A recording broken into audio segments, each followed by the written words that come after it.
what's the game plan here? Hi, Senator. Hey, Lindsay, David Vitter, how are you?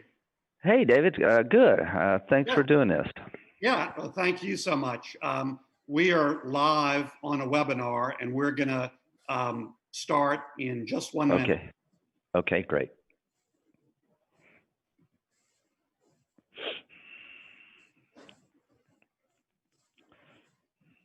Miriam, shall I start? Mr. Yes. Chairman, yes, please, you can start. We have 100 participants with us now. Okay. And we're live.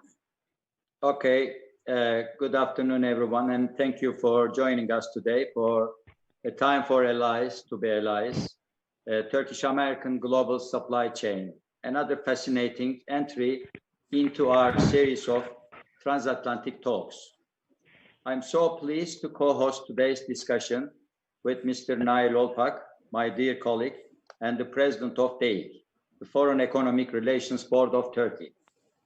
DEİK is the parent organization of TAİK, the Turkey-US Business Council. I would also like to thank our great friend, former United States Senator David Vitter of the great state of Louisiana, and now a partner at Mercury, for returning to serve once again as the moderator of today's roundtable. Your expertise regarding international trade and your support of the Turkey-US relationship are most appreciated. And now I would like to introduce our honored guest speaker for today, a man I'm proud to call a friend as well as a colleague, the Honorable Senator Lindsey Graham of South Carolina.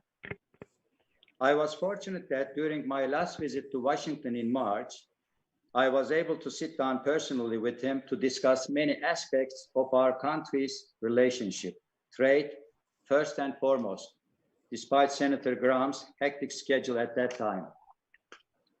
I look forward to being able to reciprocate that encounter by having him come to Istanbul so that he may attend and address a TAİK board meeting once international travel begins again in earnest. Senator Graham's distinguished career has been defined in part by his willingness and ability to work across the aisle. When I say that, of course, I mean that he is willing to hire staff from Clemson University, despite his being a double graduate of USC. Yeah, I'm very political sacrifice. In all seriousness, we could not be more thrilled to have the senator join us today to discuss how Turkey and the United States can preserve and advance international supply chains, particularly outside of Europe and the US. Our combined efforts to tamp down Chinese influence in Africa will also be a key theme of today's webinar. And we will also have the chance to discuss how we can make significant progress towards the $100 billion trade goal between Turkey and the US, which our respective presidents announced last year. These issues are of vital importance to TAİK and DEİK, and both Nail and I have and will continue to invest our time and effort in turning these discussions into realities as soon as possible. With that, I will turn it over to Mr. Nail Olpak. Thank you. Yes, thank you, Mehmet Ali.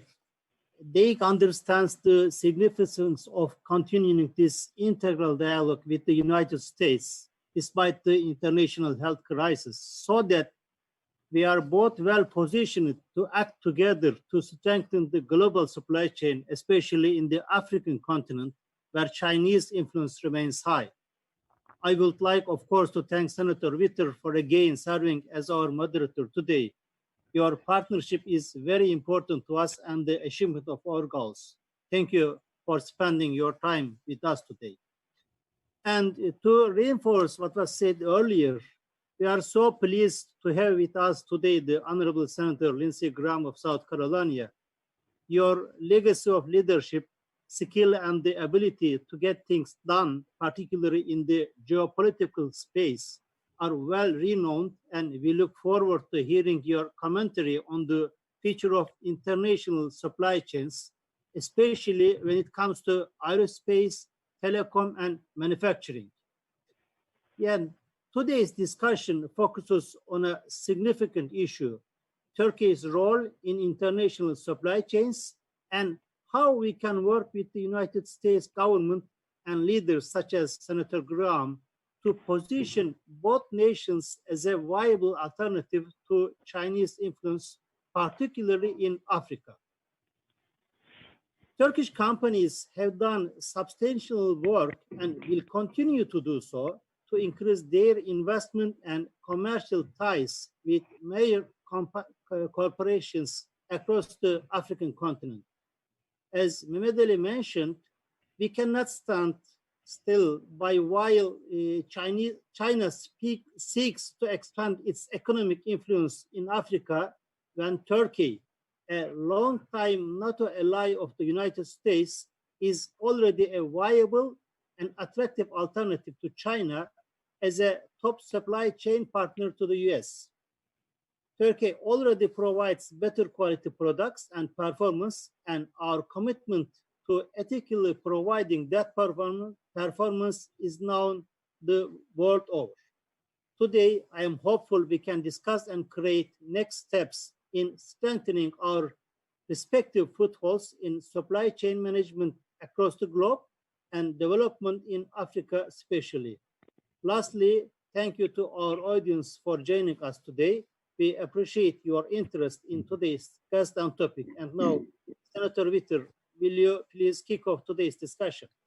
Absolutely. Thank you so much, Mr. President, Mr. Chairman. It's an honor to be here, and it's a great honor to be with my former colleague and current friend, Senator Lindsey Graham. Let me just mention to your audience members that if you would like a Turkish translation of this webinar, you need to press the Japanese icon. I have no idea why you need to do that. A Turkish translation. With that, I don't want to take up any more time. Let me go directly to Senator Graham. Welcome again, Senator. As you can tell, we have a lot to talk about, particularly as it relates to trade, development, Africa, and Chinese influence. But I'd like to invite you to make any opening comments you might like before we get to questions from the audience. Well, number one, I'm glad to be part of this. The foundation of the future of the U.S.-Turkey relationship is going to be an economic integration of our two economies. That event will make it a strategic relationship, less transactional. As to Senator Witter, you could not have a better advocate, in my view. He's well respected on Capitol Hill by both parties, and Dave understands the world as it is, and I think he will be a good person to help advance this cause. So Africa is the prize of the 21st century. The African continent is rich in resources, rich in wonderful people, very talented people who need help.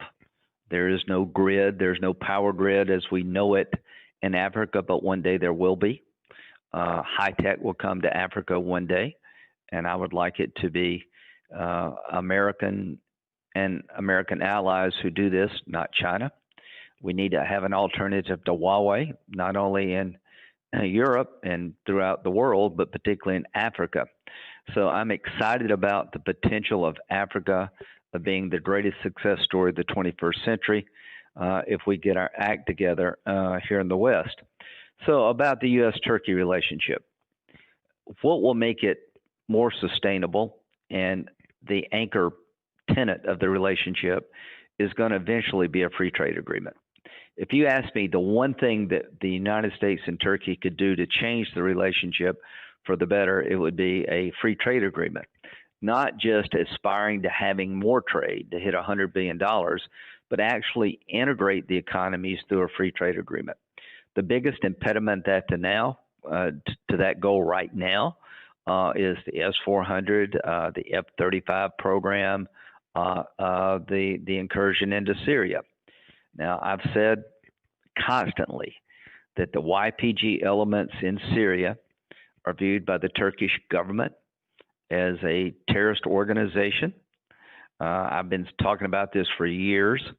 When it came to the defeat of ISIS, YPG elements of the Syrian Defense Forces were instrumental in destroying the caliphate. There's a military relationship between the Syrian Democratic Forces and the U.S. military that led to the destruction of the caliphate with a minimum U.S. casualties. So how does this end?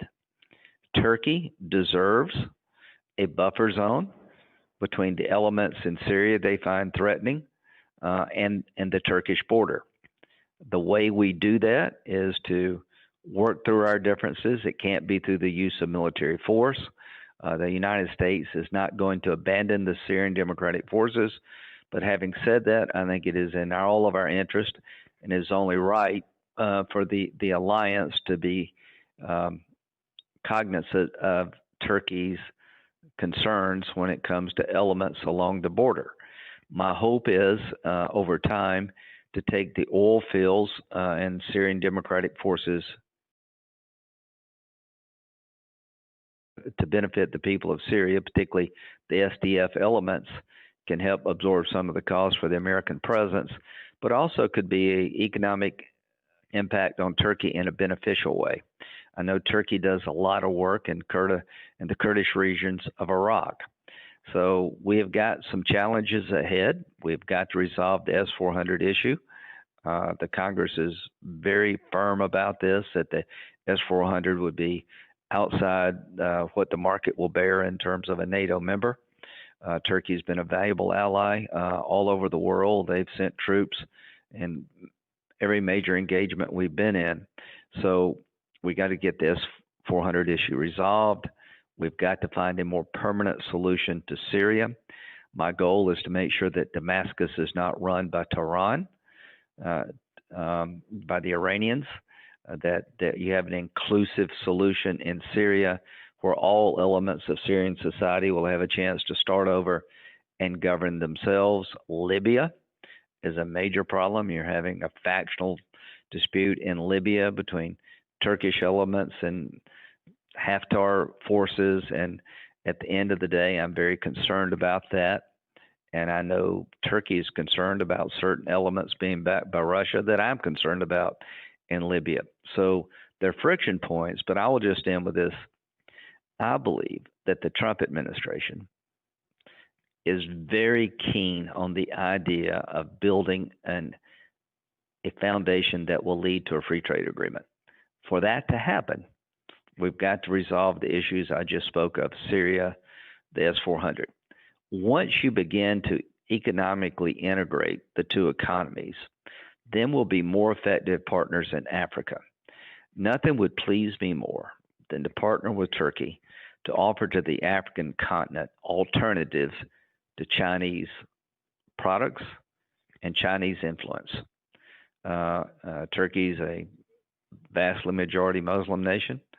The United States is a very diverse country when it comes to religion, but it would be great for these two countries to be able to go to Africa as a team. I think for that to happen, we've got to get more integration in terms of our economy. That is my goal. Well, thank you. Thank you so much, Lindsay. Those were very thought-provoking comments. We have been collecting questions for you from our TAİK audience, business people and leaders all over Turkey who are very interested in the U.S.-Turkish relationship, particularly as regards trade. So let's get right to those. One big theme that is in many of the questions is what will the post-COVID world look like in terms of international relations and trade? And will there be a significant structural change from what went on before COVID? What are your thoughts about that? Well, that's really a good question. Let's start with the American economy. Dave, what will the American economy look like post-COVID? I think we're going to realize as an economy, people can do work from home. I think in the future, you're going to have more artificial intelligence come into the marketplace, which will reduce employment opportunities. I think you're going to see that we have learned a lot about how technology can be utilized to continue working without a centralized site. What have we learned? The European Union may deny access to Europe, to America because of the spike in cases.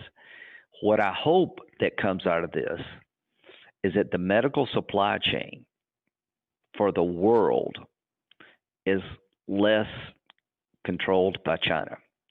So if Turkey could find a way to help us, I know India is looking, but the biggest change I think post-COVID, David, from the United States perspective, is try to bring the supply chain when it comes to compounding ingredients for antibiotics and personal protective equipment back into the United States, but not just into the United States, into the hands of people that are seen more allies, less an enemy.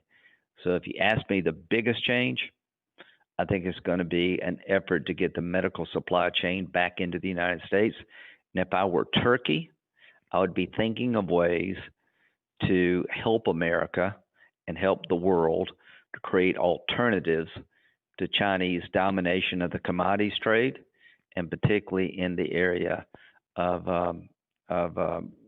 medicine, pharmaceuticals, and protective equipment. I think that'd be the biggest adjustment in the world supply chain. Absolutely. And related to that, do you think Beijing's actions in terms of this pandemic are going to have lasting consequences in terms of how they stand and are perceived by the rest of the world? Not just the US, where I think clearly there's going to be a big impact, but the rest of the world. I think without a doubt, David. So let's just be honest with each other about the U.S.-Turkey relationship. 2 NATO members, but it is coming back, but it was pretty low. I'll be honest with you. There was a lot of support in Congress not to abandon the Syrian Kurds. That would be wrong. It would allow ISIS to come back. It would create all kind of problems. And we've just got to be honest with our friends in Turkey. The S-400 purchase is a thorn in our side. We've got to work through that. We've got to get Syria more stable. But here's what I would say about the damage done for the coronavirus. Whatever problems we have with Turkey, and they're real, they pale in comparison to the damage done to the Chinese-U.S. relationship from the coronavirus, and I dare say the world. The Italians sent protective equipment to help the Chinese people when the outbreak first occurred. The Chinese Communist Party wound up trying to sell back to the Italians at a profit the protective equipment donated by the Italian people. I am telling you, I hear it all over the world that China is increasingly seen as an unreliable partner. What they're doing in Hong Kong is reprehensible. They had an agreement with the world through the British, a treaty, to allow 2 systems to operate, and for another 30-something years in Hong Kong. They're trying to destroy the democracy movement, the rule of law in Hong Kong, which will hurt international trade. Yes, David, I think the Chinese Communist Party has done a lot of damage to their reputation and viability as a reliable partner, and this creates opportunity for other nations to begin to fill in that void. Africa is a prime area for collaboration between us and Turkey and other allies to offer an alternative, but I do believe that the American people have an animosity toward China's Communist Party that I haven't seen, and I think is quite frankly spreading to the world. Absolutely. Great. Well, you mentioned Africa. Let's move the discussion there. Several months ago, when Mr. Yalcindog sat down with you in your office in Washington, D.C., you all discussed strategic trade and development opportunities between the U.S. and Turkey in Africa. Turkey has great relationships there, and the U.S. is increasingly focused on Africa. So what can both countries do to partner and take advantage of those opportunities as a counterbalance, quite frankly, to what has grown to be enormous Chinese influence in Africa. David, have you heard of the Millennium Challenge Corporation? Yes. Okay, so we have a Millennium Challenge Corporation State Department housed effort that President Bush created that will allow a compact to be signed between a developing nation, just pick a country in Africa, and the United States. And we will negotiate what areas of the developing nation's economy they want help from the United States regarding, say, power. And what we'll do is we'll negotiate basically a very transparent, metrics-based relationship where we'll provide aid and preferential trade status to help that developing nation. I am taking that concept and applying it to a fragile state bill just passed. Chris Coons and myself just passed legislation dealing with fragile states in Africa, where we'll have more flexibility, where you can go to the Sahel, for example, and create free trade zones, economic incentives to get the nations in the developing world to change their behavior, to create an economy, to push back against shutting women out of the economy, trying to foster rule of law systems. So what can Turkey do? Turkey can be a partner in this effort where we get a handful of countries to go to the Sahel and create a package of economic assistance, direct assistance, technical assistance, beneficial trading relationships to try to take the developing nations to the next level. President Trump is beginning to change his attitude about developmental aid in Africa. He sees PEPFAR, the program created by President Bush to eradicate AIDS in Africa, has been very beneficial. Post-COVID, I want to build out on the PEPFAR medical system that helped us with the Ebola crisis. The system that we created to deliver AIDS medicine was used to deliver Ebola medicine. So I can see Turkey and the United States joining together and trying to create a package of developmental aid and economic assistance to fragile states to compete with China. Because when China comes in, they give deals that lend to own, basically. I think we can create a model that will be competition to that. Absolutely. Great. Another theme that has come up is the interest in the U.S. in funding alternative sourcing for many things, starting with pharmaceuticals and medical equipment other than China. And you've mentioned that and talked about that.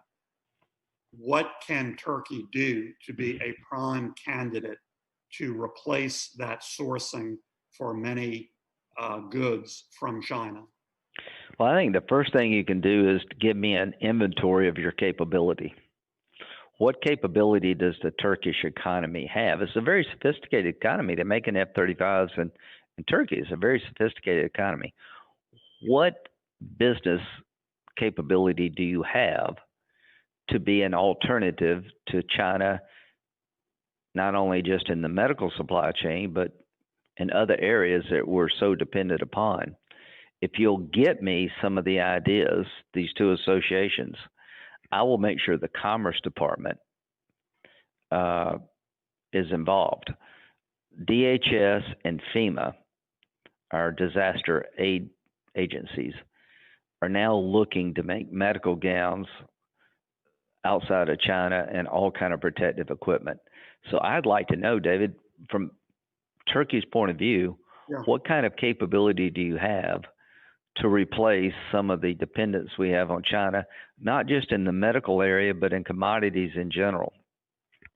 Absolutely. Well, I know through Mercury's work with Turkey that Turkey has done quite a bit of research and planning about what they're poised to increase trade with the United States with. So we can absolutely get you that detailed information. We'll do that. And if you get nothing else out of this meeting, there is a growing desire by the United States to find alternatives to Chinese domination of multiple supply chains. And here's what I would say is to Turkey's benefit. It has a rule of law economy, very talented people, but all things being equal, it still is a pretty good deal to produce a product in Turkey versus maybe other places in Europe.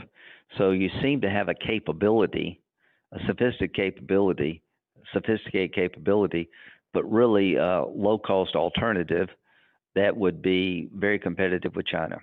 And that's your market, is to try to displace some of the dependence the United States has on China, better quality at a competitive price. I think that's what Turkey provides, because what China provides to Africa is a bunch of junk. Absolutely. Another set of questions we've gotten from TAİK members has to do with China, again, stealing technology from NATO countries. It's clear that they have been systematically trying to do that. It would seem that to really prevent that, you're only as strong as the weakest link with regard to that in NATO. So what do you think the status is of NATO overall guarding against that? Obviously, the US has been pushing these issues very hard. Well, the problem is that you find European economies very reluctant to take on China. President Trump has done things in terms of China's cheating that nobody's done in my political lifetime in the United States. We've designated them as a currency manipulator. We're putting tariffs on products that are basically dumped into the marketplace below cost. The steel tariffs, I know, hurt Turkey. I understand that. But the transshipment of steel by China is a problem we need to address.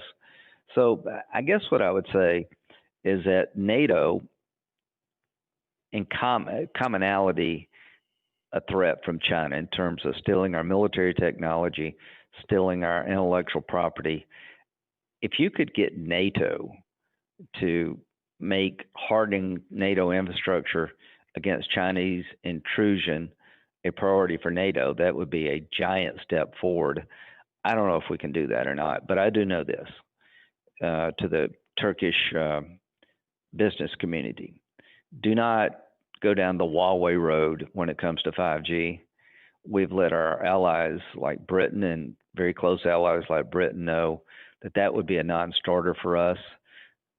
I can't imagine a decision to do more damage to the U.S.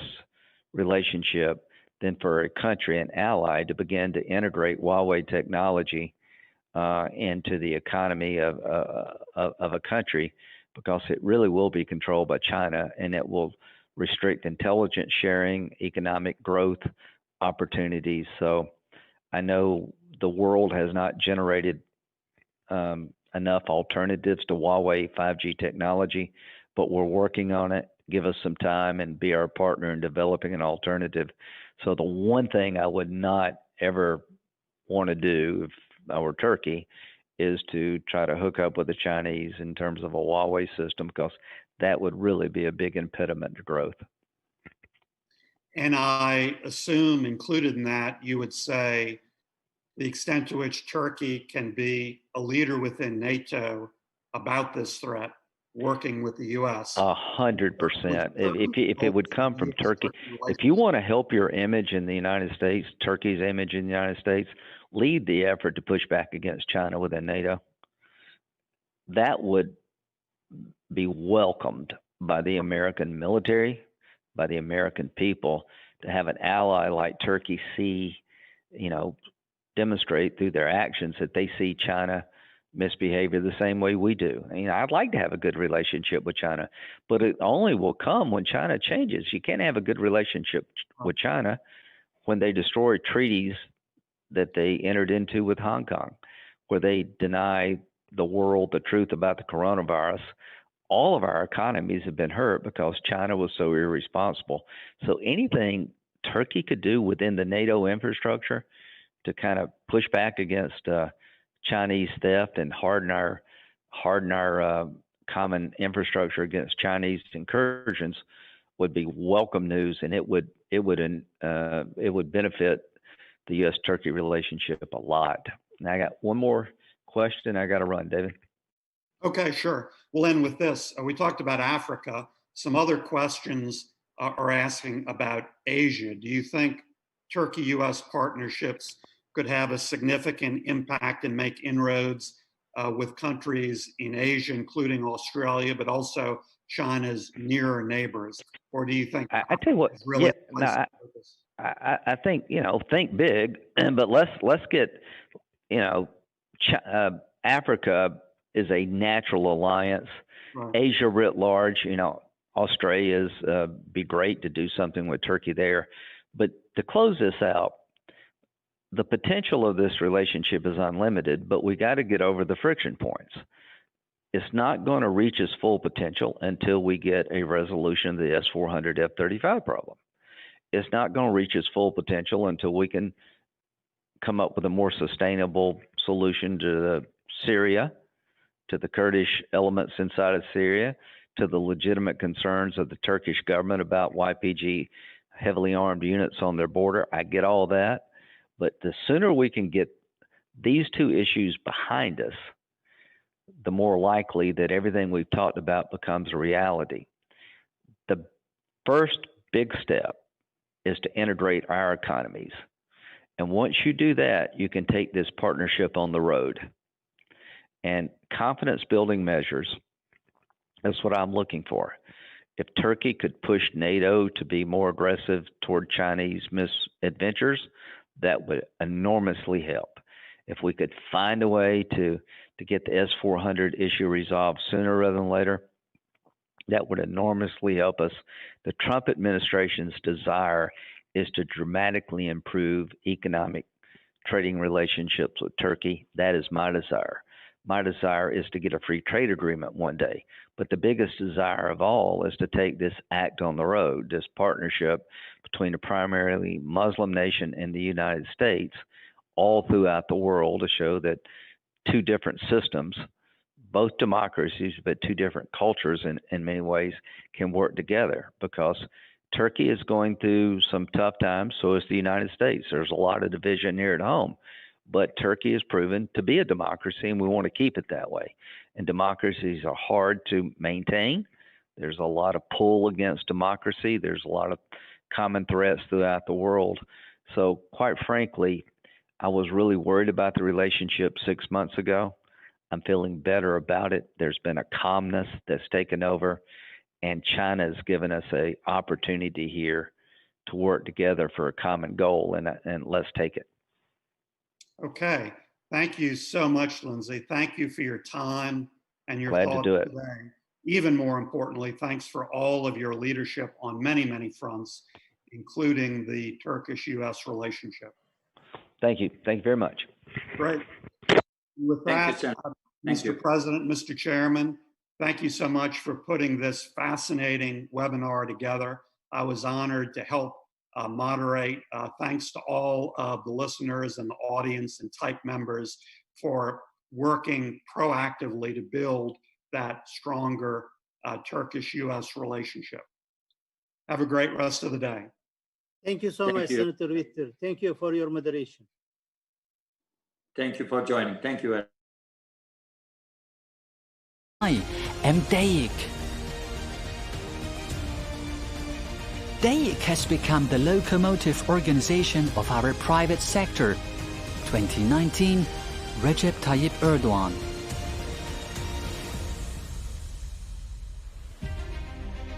Well, what do I do? Exports, imports, inward and outward investments, manufacturing, and so much more.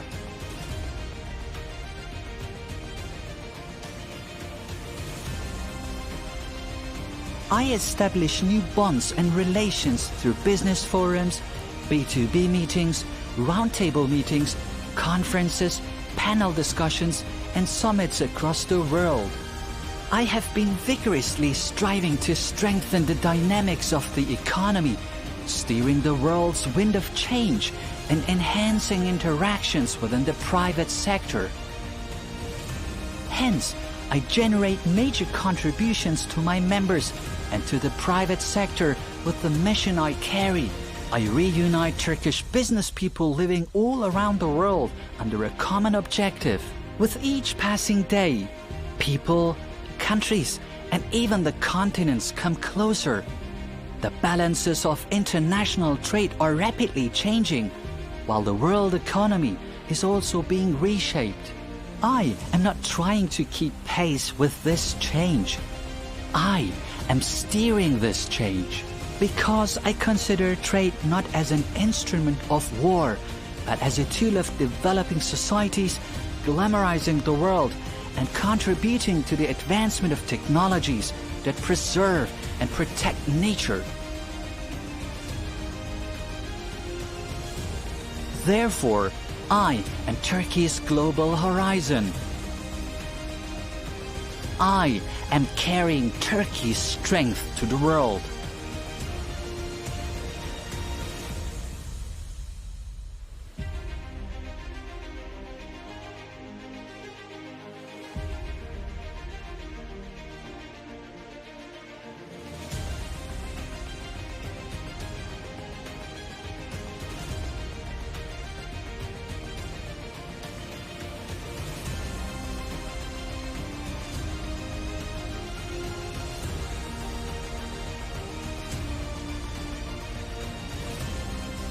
Now it is time to act together.